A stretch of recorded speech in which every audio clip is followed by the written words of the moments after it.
Hello नमस्कार। मैं आज learn with professor Amol Patil इस चैनल पे आप सबका स्वागत करता हूँ।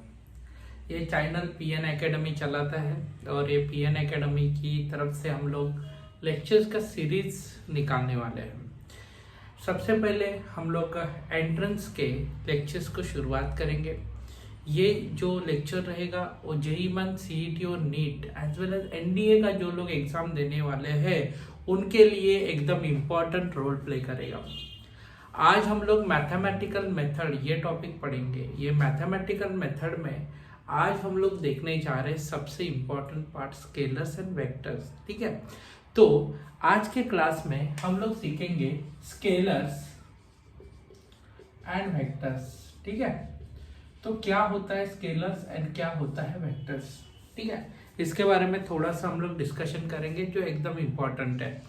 सबसे पहले स्केलर के बारे में बात करते हैं। क्या होता है स्केलर और क्या होता है वेक्टर। एक बार आपको ये पता चलेगा क्या वेक्टर का मतलब होता है और क्या स्केलर का मतलब होता है तो आपको और अच्छे से समझ में आएगा। ठीक है, तो बच्चा लोग देखो, जिस क्वांटिटी में स्केलर्स, इसमें क्या रहता है, देखो स्केलर्स में स्केलर क्वांटिटी यानी कि फिजिकल क्वांटिटी दो हिस्सों में डिवाइड की जाती है। याद रखना, physical quantities depending upon magnitude, depends upon magnitude as well as direction. जब हम लोग बात करते हैं मैग्नीट्यूड की एज वेल एज डायरेक्शन की, तो मैग्नीट्यूड एंड डायरेक्शन के हिसाब से दो हिस्सों में बांटा जाता है। एक रहता है स्केलर और दूसरा रहता है वेक्टर्स।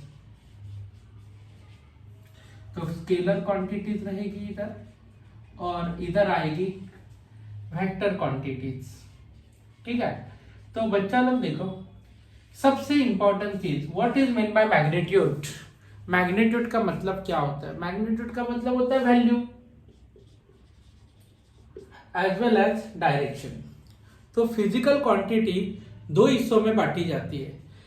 एक क्वांटिटीज को हम लोग बोल सकते हैं स्केलर क्वांटिटी और दूसरा बोल सकते हैं वेक्टर क्वांटिटी। बेटा देखो, अभी स्केलर क्या है और वेक्टर क्या है उसके बारे में बात करेंगे। स्केलर क्वांटिटीज में जिस क्वांटिटी में ओनली मैग्नीट्यूड रहेगा, ओनली मैग्नीट्यूड रहेगा, मैग्नीट्यूड का मतलब वैल्यू रहेगा, उसको हम लोग क्या बोलते हैं? Scalar quantities. ठीक है, और वेक्टर क्वांटिटी क्या होता है? जिसमें मैग्नीट्यूड भी रहेगा, इसका मतलब वैल्यू भी रहेगा, एज वेल एज डायरेक्शन भी रहेगा। ठीक है, मैग्नीट्यूड भी रहेगा और डायरेक्शन भी। इधर ओनली क्या रहेगा? मैग्नीट्यूड, और इधर magnitude as well as direction दोनों भी रहेगा। फॉर एग्जाम्पल बताओ सर, अभी ये आता कैसे है? ठीक है, यू नो दैट अभी सपोज मेरा मास जो है वो मान लो 65 kg है, तो मुझे बताओ मेरे मास का वैल्यू कितना है? 65। इसका मतलब मेरा मास 65 है, ये आपको पता चल रहा है, और इससे आपको सिर्फ पता चल रहा है मास इस क्वांटिटी का वैल्यू। बट मेरा मास कौन से डायरेक्शन में 65 है? ये वाले डायरेक्शन में 65 है, या ये वाले डायरेक्शन में 65 है, या ये वाले डायरेक्शन में 65, कुछ पता नहीं चल रहा है। इसके लिए मास ये क्वांटिटी होती है स्केलर क्वांटिटी। सबको समझा होगा? ठीक है, इसका मतलब इसको डायरेक्शन नहीं है, सिर्फ क्या है बोलो बेटा? मैग्नीट्यूड। वो भी कितनी है मैग्नीट्यूड? तो 65। इसको क्या नहीं है बेटा बोलो? डायरेक्शन नहीं है, सिर्फ क्या है? मैग्नीट्यूड। समझा? सो ये कौन सी क्वांटिटी हो गई? Scalar quantity. ठीक है सर, ऐसी कौन सी क्वांटिटी स्केलर है वो तो बताओ। चलो बेटा हम लोग सीखेंगे स्केलर क्वांटिटी कौन सी है। जैसे कि बेटा देखो, लेंथ है,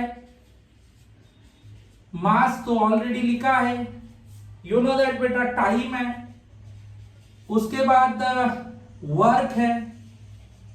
okay, ETC all are which quantity? Scalar quantity. ये सब कौन सी क्वांटिटी होगी? स्केलर क्वांटिटी, जिसमें सिर्फ और सिर्फ रहेगा वैल्यू और उसका डायरेक्शन कितना रहेगा, कुछ उसको डायरेक्शन रहेगा ही नहीं, इसके लिए उसको हम लोग कौन से क्वांटिटी बोलेंगे, स्केलर क्वांटिटी। उसके बाद बेटा देखो अभी नेक्स्ट आएगा वेक्टर क्वांटिटी, जो एकदम इंपॉर्टेंट है। अभी वेक्टर क्वांटिटी के बारे में बात करेंगे तो आपको समझ में आएगा वेक्टर क्वांटिटी होता क्या है। सपोज आपके पास एक गाड़ी है और वो गाड़ी बंद पड़ गई, तो क्या करेंगे, देखो ये जो कार है ना बेटा, ये बंद पड़ गया, तो मेरे 3-4 दोस्तों को बुलाऊंगा, क्यों, अरे उसको धक्का मारने के लिए भाई, उसको मैं क्या करूंगा, धक्का मारूंगा। इसका मतलब मैं इस कार के ऊपर क्या लगाऊंगा, बोलो बेटा, फोर्स, जो कितना रहेगा, बोलो 50 न्यूटन। उसके कारण इस कार को एक क्या मिलेगी, बोलो, एक पर्टिकुलर क्या मिल सकेगी, डायरेक्शन। सबको समझ में आया होगा। तो इसका मतलब इधर आप लोग देख सकते हैं, कार है जिसको हम लोग धक्का मार रहे हैं, कितने का, 50 न्यूटन का, और उसके कारण उसको क्या आ रहा है, एक डायरेक्शन। इसका मतलब इसको मैग्नीट्यूड कितना है, बोलो कितना है इस फोर्स, इस क्वांटिटी का, 50। और बच्चा लोग उसको क्या पर्टिकुलर क्या प्राप्त हो रहा है, डायरेक्शन भी प्राप्त हो रहा है। इसका मतलब उसको डायरेक्शन भी है और मैग्नीट्यूड भी है।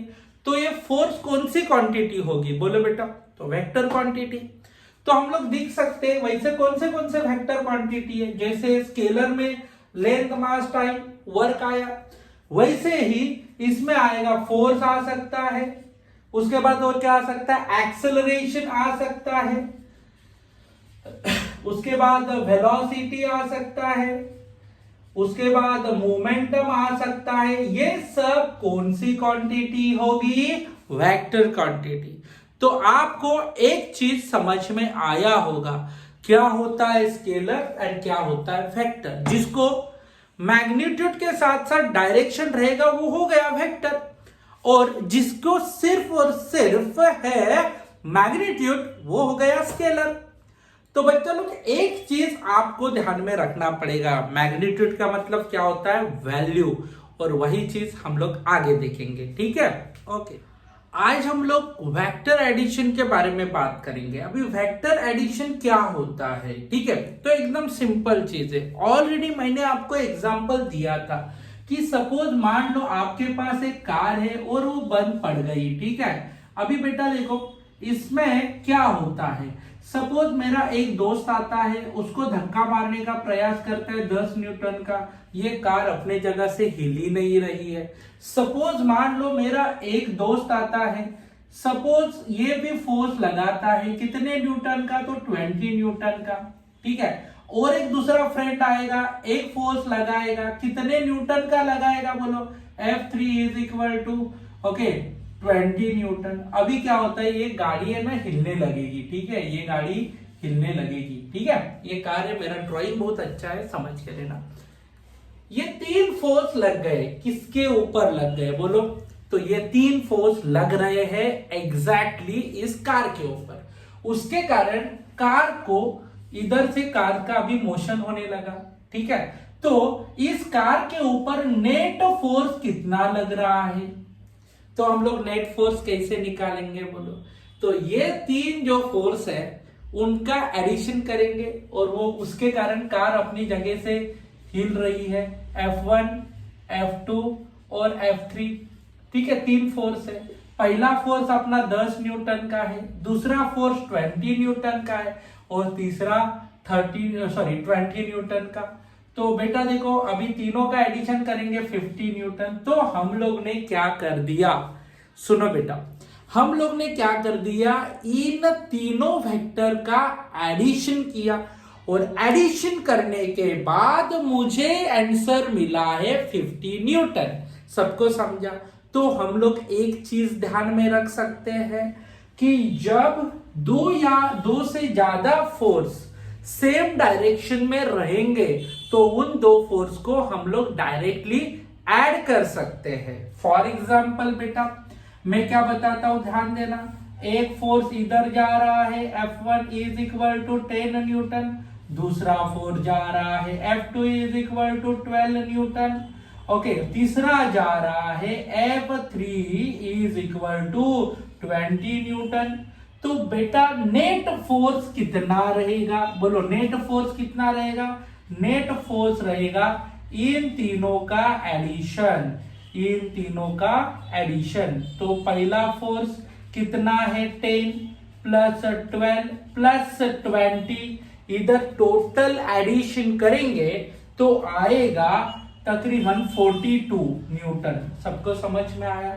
तो if two forces are in a same direction then directly add two vector, यानी कि जब आपको टू और मोर वेक्टर ऐड करेंगे टू और more vector add, okay two और मोर वेक्टर समझा ना, सेम डायरेक्शन में रहेंगे। टू और more vector in a same direction, जब ये दोनों सेम डायरेक्शन में रहेंगे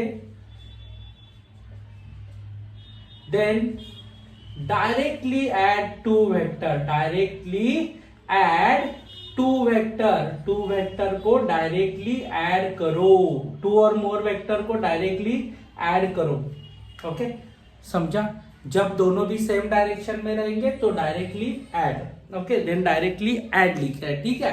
सपोज मान लो कि अभी सेम कार, सपोज एक चीज है, एक चीज के ऊपर हम लोग क्या कर रहे हैं, देखो एक फोर्स ऐसा लगा F is equal to 10 newton, दूसरा लगा F2 is equal to 5 Newton, और ये तीसरा इधर से धक्का मार रहा है F is equal to 5 newton. तो मुझे बताओ नेट फोर्स कितना होगा। एकदम इंपॉर्टेंट कॉन्सेप्ट। तो कहने का मतलब क्या है, देखो जब दो सेम डायरेक्शन में रहेंगे तो हम लोग क्या कर सकते हैं, डायरेक्टली ऐड कर सकते हैं। मगर इसमें देखो थोड़ा उल्टा है, एक दो इधर से फोर्स लगा रहे हैं और दूसरे दो एक इधर से फोर्स लगा रहा है, तो हम लोग का नेट फोर्स कितना आएगा। तो सिंपल है, net force act on object is equal to, इधर F1 वेक्टर रहेगा, इधर F2 रहेगा, इधर माइनस F3। अभी आप बोलेंगे सर इधर माइनस क्यों, इधर तो प्लस है। अरे बेटा एकदम सिंपल है, कैसे करेंगे, देखो बेटा जब दोनों vectors are in a different, okay दोनों वेक्टर सेम डायरेक्शन में है तो हम लोग ने दोनों को ऐड कर दिया। और बेटा जब एक उल्टी डायरेक्शन में है तो उसको हम लोग ने सब्ट्रैक्ट कर दिया। तो बेटा देखो F1 कितना होगा 10, F2 कितना होगा 5, माइनस 5 कैंसल, तो 10 न्यूटन आंसर आया। तो कहने का मतलब क्या है, जब दो वेक्टर से तीन सब वेक्टर सेम डायरेक्शन में रहते हैं तो हम लोग उनको ऐड करते हैं, और सपोज वो अपोजिट डायरेक्शन में हो जाता है उसमें से कोई भी एक वेक्टर, तो हम लोग सब्ट्रैक्ट करते हैं। कहने का मतलब समझ में आया होगा। सपोज मान लो कि सपोज भी और मान भी, क्या बात है सर आप है ना बहुत अच्छे से बता रहे हैं, ठीक है 10 न्यूटन, और ये क्या हो रहा है F2 is equal to minus 2 newton. अब ये माइनस यानी कि इधर आ रहा है, तो नेट फोर्स कितना होगा, नहीं तो सीधा लिखो 2 न्यूटन, हम लोग डायरेक्ट माइनस करेंगे बाद में।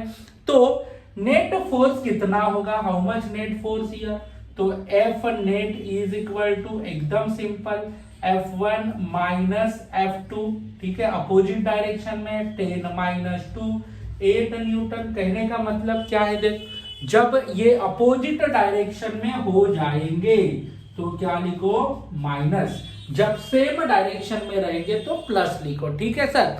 सबको समझ में आया होगा कि एडिशन ऑफ वेक्टर कैसे हम लोग देखते हैं, ठीक है, और कैसे सब्ट्रैक्ट करते हैं। सेम डायरेक्शन में रहेंगे भाई ऐड कर, अपोजिट में रहेंगे तो सब्ट्रैक्ट कर, काम खत्म, ठीक है ओके। और उसी नेट फोर्स को ही हम लोग नाम देते हैं, सपोज नेट वेक्टर के वैल्यू को और नेट फोर्स को ही हम लोग नाम देंगे रिजल्टेंट फोर्स। कौन सा फोर्स नाम देने वाले हैं बेटा, रिजल्टेंट फोर्स। सबको समझा, रिजल्टेंट वेक्टर और रिजल्टेंट फोर्स बोलेंगे। या वेक्टर बोलेंगे। कहने का मतलब सबको समझ में आया होगा। तो एडिशन ऑफ वेक्टर से या सब्ट्रैक्शन ऑफ वेक्टर से हमें नेट वैल्यू मिलता है, उसको हम लोग रिजल्टेंट फोर्स कहलाते हैं या नेट फोर्स कहलाते हैं या रिजल्ट। ओके, सबको समझ में आया होगा, ठीक है। अभी हम लोग आगे बढ़ेंगे। Parallelogram law of vector addition होता है ना, एकदम सिंपल पॉइंट है। सपोज एक पॉइंट रहेगा और दो फोर्सेस एक ही पॉइंट पे लग रहे हैं। फॉर एग्जांपल मैं इधर खड़ा हूं, मेरे को एक जन इधर से खींच रहा है, एक जन इधर से खींच रहा है, तो मैं इसके साथ ना जाऊंगा ना इसके साथ जाऊंगा, एग्जैक्टली दोनों के बीच में से रास्ता निकालूंगा और उसी को, उस रास्ते को मैंने जो रास्ता डिसाइड किया, this is called as the resultant. उसका इसने लगाया हुआ फोर्स और इसने लगाया हुआ फोर्स, इन दोनों का कॉम्बिनेशन उस रिजल्टेंट में रहेगा। अभी बच्चा लोग, जैसे कि मैंने आपको बताया parallelogram law of vector addition, अभी आपके अमोल सर इधर खड़े हैं, ठीक है, और इस तरफ एक फोर्स लग रहा है और इस तरफ दूसरा फोर्स लग रहा है। ऐसे दो फोर्सेस लगे, एक P है और दूसरा Q है। दोनों के बीचों बीच जो एंगल है वो कितना है, थीटा। अभी इस पॉइंट के ऊपर, इस पॉइंट को एक जन इधर से खींच रहा है, एक जन इधर से खींच रहा है, तो ये पॉइंट का एक्चुअल डायरेक्शन किधर रहेगा, यानी कि रिजल्टेंट इफेक्ट क्या होगा। तो सिंपल चीज है बेटा, रिजल्टेंट इफेक्ट क्या होगा, दोनों के एग्जैक्टली बीचों बीच जाएगा। दोनों के एग्जैक्टली क्या जाएगा, बीचों बीच। This is called as the resultant vector. Angle कितना आएगा, कितना आएगा, अल्फा, ठीक है। और इसको हम लोग क्या बोलते हैं, बोलो बेटा, पैरेललोग्राम, ठीक है। तो इसमें हम लोग रिजल्टेंट वेक्टर निकालने वाले हैं। तो रिजल्टेंट वेक्टर हम लोग कैसे निकालेंगे, मैग्नीट्यूड ऑफ रिजल्टेंट वेक्टर, ये P वेक्टर, एक Q वेक्टर, इस तरफ एक जन का खींचाई हो रहा है, इधर थोड़ा खींचाई हो रहा है, ये रिजल्टेंट जा रहा है। तो हम लोग मैग्नीट्यूड ऑफ रिजल्टेंट वेक्टर निकालेंगे, एकदम simple, magnitude of resultant vector. चलो बेटा, मैग्नीट्यूड ऑफ रिजल्टेंट वेक्टर क्या आएगा, R इज इक्वल टू आएगा P square plus 2PQ cos theta plus Q square, ठीक है। ये आया magnitude of resultant. Because magnitude of resultant जो है वो P Q R के ऊपर डिपेंड है। किसके ऊपर डिपेंड है, बोलो बेटा, P Q, okay, P Q and theta के ऊपर डिपेंड है, ठीक है। मैग्नीट्यूड ऑफ रिजल्टेंट वैल्यू, इसका मतलब इधर से लगने वाला फोर्स, इधर से लगने वाला force is equal to resultant का वैल्यू। तो बेटा अभी मैं क्या बताता हूं, डायरेक्शन क्या रहेगा, एकदम सिंपल पॉइंट है बेटा। देखो हम लोग डायरेक्शन, ये रिजल्टेंट इस डायरेक्शन में जा रहा है, ये हमें कैसे पता चला, ये वाले एंगल से, ओके।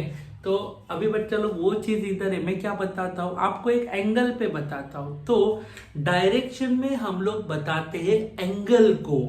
तो इधर आपको बताया जा रहा है एंगल, तो वो क्या रहेगा बेटा, बोलो, direction of resultant vector, direction of resultant vector.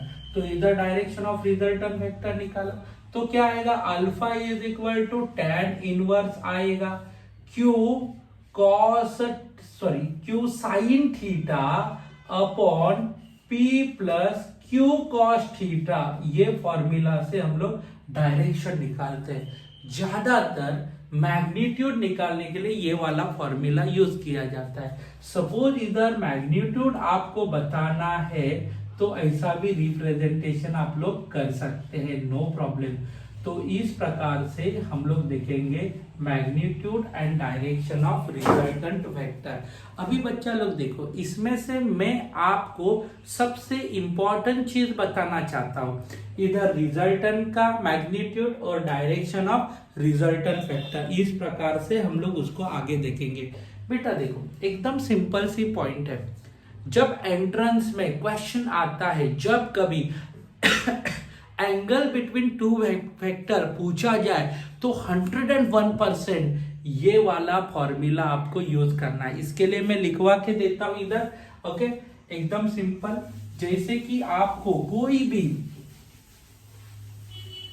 जैसे कि आपको जब कभी इंग्लिश में लिखता हूं, सॉरी। जब कभी आपको angle between two vectors question में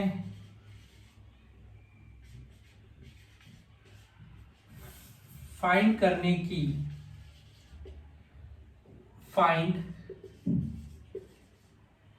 की बात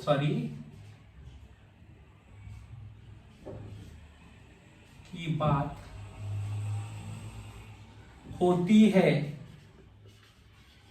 तो 100% मैग्नीट्यूड ऑफ रिजल्टेंट, कौन सा, मैग्नीट्यूड ऑफ रिजल्टेंट वेक्टर का फॉर्मूला यूज करें। रिजल्टेंट वेक्टर का फॉर्मूला यूज करें। R इज इक्वल टू क्या लिखेंगे, p square plus 2pq cos theta plus q square, ये फॉर्मूला हम लोग यूज करेंगे। मैंने लिखा हुआ सबको समझा। जब कभी आपको क्या पूछा जाए, एंगल दो वेक्टर के बीचों बीच का, तो मैग्नीट्यूड ऑफ रिजल्टेंट का ही फॉर्मूला यूज करना है, बाकी दूसरा कोई भी फॉर्मूला आपको यूज करना नहीं है। एंट्रेंस का ना ये क्वेश्चन है, ओके, 2006 में पूछा था, 1996 में, 1991 में, सेम क्वेश्चन 2016 में भी पूछा था नीट के एग्जाम में, ओके। और ये क्वेश्चन बार बार क्वेश्चन रिपीट होता है।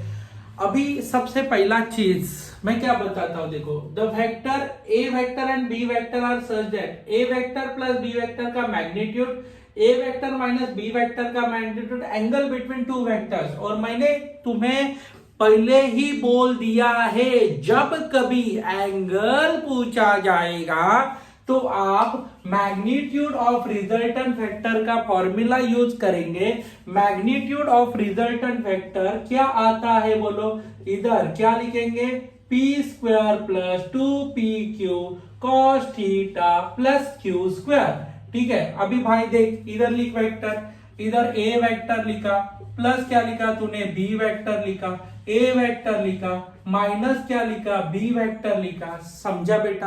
अभी a वेक्टर का वैल्यू क्या, अभी देखो इसमें a p रहेगा, b q रहेगा। चल तुझे क्या करना है, मैग्नीट्यूड, एंगल बोला तो यही फॉर्मूला यूज करना पड़ेगा आपको। इधर a वेक्टर के जगह पे हम लोग क्या लिखेंगे, p, b वेक्टर के जगह पे क्या लिखेंगे, q, a वेक्टर के जगह पे p, ओके, बी वेक्टर के जगह पे q। तो अभी हम लोग क्या करेंगे, देखो इधर हम लोग मैग्नीट्यूड ऑफ रिजल्टेंट वेक्टर, चलो इधर p के जगह पे क्या लिखेंगे, a का स्क्वायर, इधर q के, इधर क्या लिखेंगे 2ab प्लस क्या cos theta, okay, cos theta, plus इधर क्या लिखेंगे q स्क्वायर, इसका क्या लिखेंगे b का स्क्वायर, इधर हम लोग क्या लिखेंगे a square minus 2ab cos theta plus minus B का स्क्वायर, ठीक है। सुनो, ये क्या कर दिया बोलो, माइनस बी को लिख दिया। यदि तुम्हें ऐसा लिखना है, समझेगा नहीं तो लिखो डायरेक्टली, प्लस इधर a लिखो, माइनस बी लिखो, cos थीटा लिखो, प्लस माइनस बी का क्या लिखो, स्क्वायर। सबको समझा। अभी क्या करो, एक्सपांशन, इधर सॉरी, ये मैंने क्या लिख दिया, p का और a का जगह लिख दिया, ठीक है। इधर q क्या है बोलो, माइनस b है, तो माइनस b लिख दिया, p के जगह पे a लिख दिया, b के जगह पे q लिख दिया, ठीक है, q के जगह पे b लिख दिया। चलो नाउ लेट्स सी, अभी इसमें क्या करेंगे, सबसे पहला मैं करूंगा टेक स्क्वायर बोथ साइड, दोनों साइड का क्या करो, स्क्वायर स्क्वायर निकाल दो, स्क्वायर रूट निकाल दो, a square plus 2ab cos of angle theta plus B square लिख दिया। उसके बाद a square minus 2ab cos theta plus B square लिख दिया, ठीक है। अभी क्या करेंगे, किसको किसको कैंसिल करेंगे, जल्दी बोलो, a स्क्वायर को कैंसिल, b स्क्वायर को कैंसिल, ये पार्ट इधर आएगा तो 2ab cos थीटा आएगा प्लस 2ab cos थीटा आएगा, दोनों का एडिशन करो, इधर जीरो लिखो, इधर 4ab cos theta is equal to, हम लोग ने जीरो लिखा, और बच्चा लोग देखो cos theta is equal to 0/4ab तो इधर cos थीटा के जगह पे क्या लिखेंगे 0, तो cos थीटा 0, तो थीटा का वैल्यू क्या आएगा cos 90 इज इक्वल टू 0। तो बेटा थीटा इज इक्वल टू कितना आएगा, जल्दी बोलो, थीटा इज इक्वल टू कितना आएगा 90 डिग्री, समझा। cos 90 0 रहता है, थीटा इज इक्वल टू 90, तो याद रखना ऑप्शन कौन सा आएगा, ऑप्शन आएगा बी। तो इस प्रकार से हम लोग ने उसको सॉल्व कर दिया है, एकदम सिंपल पॉइंट है। जब आपको कभी एंगल पूछा जाएगा तब डायरेक्टली ये वाला फॉर्मूला यूज करो, जिसमें से ए वेक्टर पी रहेगा और बी वेक्टर क्यू रहेगा। ए वेक्टर पी रहेगा, माइनस बी क्या रहेगा क्यू। तो इस प्रकार से हम लोग उसको लिख सकते, इजीली आपको जम जाएगा। अभी नेक्स्ट क्वेश्चन देखेंगे। सेम क्वेश्चन आपको पूछा गया नीट 2016 में। तो बच्चा लोग देखो, इसमें इस क्वेश्चन में क्या दिया है, सेम मैग्नीट्यूड। मैग्नीट्यूड का मतलब ऐसे दो लाइन में, सम ऑफ टू वेक्टर, एक वेक्टर ए है और दूसरा वेक्टर बी है, उनका सम किया। ओके, इज इक्वल टू क्या लिखा, मैग्नीट्यूड। मैग्नीट्यूड के लिए फिर से दो लाइनें, डिफरेंस बिटवीन टू वेक्टर, एक आया ए वेक्टर, दूसरा आया B vector. Okay, then angle between two vectors will be, तो कितना एंगल रहेगा। सेम मैंने क्या बोला था, जब एंगल पूछा जाता है तो ये फॉर्मूला यूज करो। इसमें ए के जगह पे क्या लिखेंगे P, B के जगह पे क्या लिखेंगे Q, A के जगह पे क्या लिखेंगे P, B के जगह पे क्या लिखेंगे Q। समझा आपको, A के जगह पे P, B के जगह पे Q, इस प्रकार से लिख दिया। वैल्यू पुट करो, सेम प्रोसीजर, एंगल कितना आएगा 90। ट्राई कर सकते हैं आप लोग, तो इधर बी अपना ऑप्शन आएगा।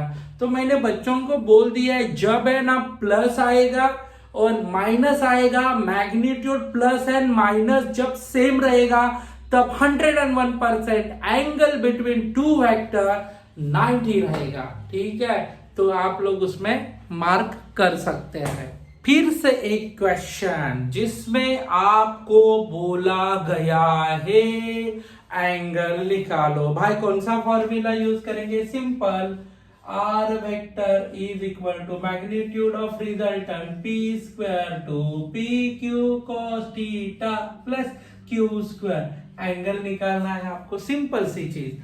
फिर से ये वाला वैल्यू लिख दो, क्या लिख दिया है बोलो, ये अलग है, इसमें ए vector B vector, A vector का वैल्यू प्लस बी वेक्टर का वैल्यू, इसमें से ए को बोलेंगे P, B को बोलेंगे Q, A को बोलेंगे P, B को बोलेंगे Q।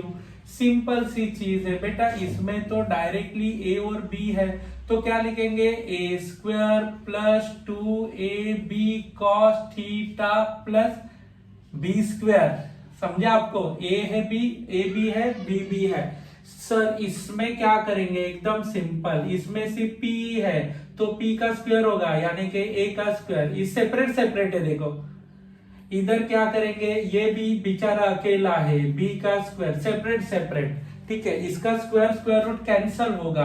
सर इधर क्या है, A प्लस बी होता तो हम लोग ऐसा लिख देते, मगर सिर्फ खाली अकेला A है तो उसका ही मैग्नीट्यूड निकालें, अकेला बी है उसका ही मैग्नीट्यूड निकालेंगे। ठीक है, तो बच्चा लोग स्क्वायर स्क्वायर रूट कैंसल, कौन आया A, square square root cancel, कौन आया बी।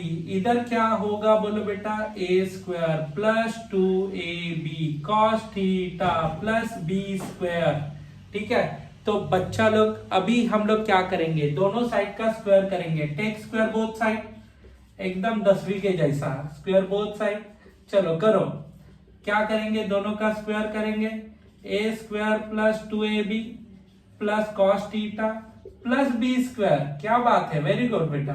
इधर a प्लस बी का क्या करेंगे, स्क्वायर, स्क्वायर स्क्वायर रूट हट जाएगा, A square plus 2AB cos theta plus B square. इसका क्या करेंगे, ब्रैकेट का एक्सपांशन, a प्लस बी का whole square, A square plus 2AB, okay, plus क्या लिखेंगे, बी स्क्वायर, कैंसल होगा, A square B square 2AB cos theta plus 2AB, AB get cancel, cos theta is equal to कितना होगा 1।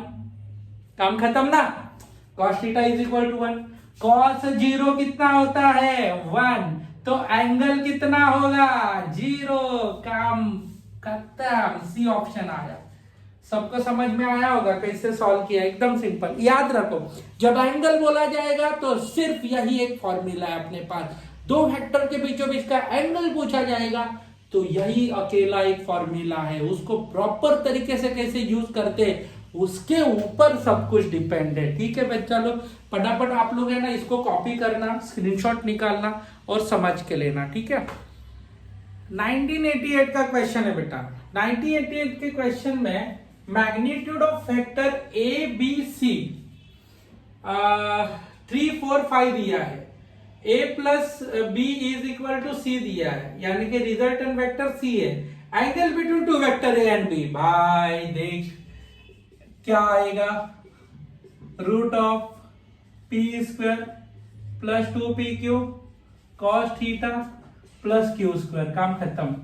इसमें ए का काम कौन करेगा, पी कौन किसका काम करेगा, ए का। वैल्यू कितना है बोलो, ए का वैल्यू कितना है 3। ठीक है, उसके बाद बी किसका काम करेगा, ए प्लस बी है ना, तो इधर A vector plus B vector is equal to C. इसके बदले में लिखेंगे P, इसके बदले में लिखेंगे Q, इसके बदले में लिखेंगे क्या लिखेंगे बोलो बेटा R। ठीक है, A का वैल्यू कितना है, A का वैल्यू कितना होगा 3, B का वैल्यू कितना है 4 और बेटा C का वैल्यू है 5। समझा। चलो अभी क्या करेंगे, वैल्यू पुट करना है।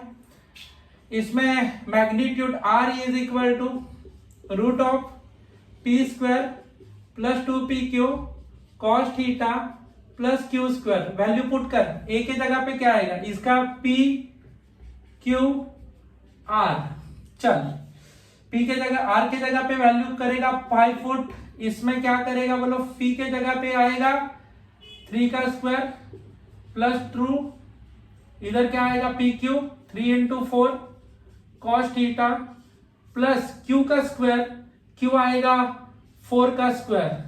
चलो स्क्वायर दोनों तरफ का करो, 5 का स्क्वायर हो जाएगा, इसमें स्क्वायर स्क्वायर रूट बेचारा हट जाएगा 9 प्लस इधर कितना हो जाएगा 12 24 cos theta plus 16 square, square root हट गया, बचा कौन, इधर कितना आएगा 25, इधर क्या लिखेंगे हम लोग 25 आएगा प्लस 24 कॉस थीटा, 25 कैंसिल होगा और इधर हम लोग क्या करेंगे 0 लिखेंगे, 24 cos of angle theta 0/24 cos theta और बच्चा लोग 0/24 आएगा तो 0 क्या आएगा कॉस थीटा।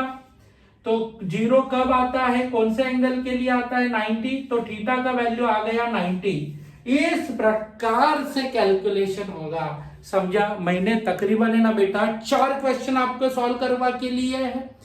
मैग्नीट्यूड एंगल पूछा गया 2 वेक्टर का, तो यही फॉर्मूला सिर्फ लगेगा। समझा आपको। Thank you. तो बच्चा लोग आज का क्लास हम लोग इधर ही खत्म करेंगे, फिर मिलेंगे हम लोग नेक्स्ट सेशन में। तो उसमें मैं आपको अभी देखो, इसमें ये तो मैं एंट्रेंस का पूरा टॉपिक पढ़ा रहा हूं। 12th स्टैंडर्ड में इस साल जो स्टूडेंट है उनके लिए मैं पूरे फिजिक्स 2 का और फिजिक्स 1 का मैं बोर्ड का सीरीज चालू करने वाला हूं। ओके, थोड़ा सा इनिशियल कंडीशन है। ओके, ये व्हाइट बोर्ड पे हमें पढ़ना पड़ रहा है, इसके लिए एक्सट्रीमली सॉरी। मगर आप ऐसा ही प्यार दिखाएंगे हमारे इस चैनल पे तो डेफिनेटली सब कुछ चेंज होगा। और हम लोग भी इधर, आप लोग देख रहे होंगे, ये लेक्चर्स बनाने के लिए बहुत मेहनत लगता है। आपको लगता होगा 1 घंटे का लेक्चर है, मगर उसको बनाने के लिए हम लोग 3-4 घंटे लगते हैं। तो ओके, इसके लिए आप लोग मेरे इस चैनल को लाइक सब्सक्राइब भी करना, ताकि हमें और अच्छा काम करने का आपकी तरफ से एप्रिसिएशन मिले। तो ऐसे ही प्यार करते रहना बेटा चैनल के ऊपर। और थैंक यू आज पूरा वीडियो आप लोग ने देखने के कारण। और हम लोग मिलेंगे नेक्स्ट सेशन में, वो जो सेशन आएगा कल ही। Bye bye.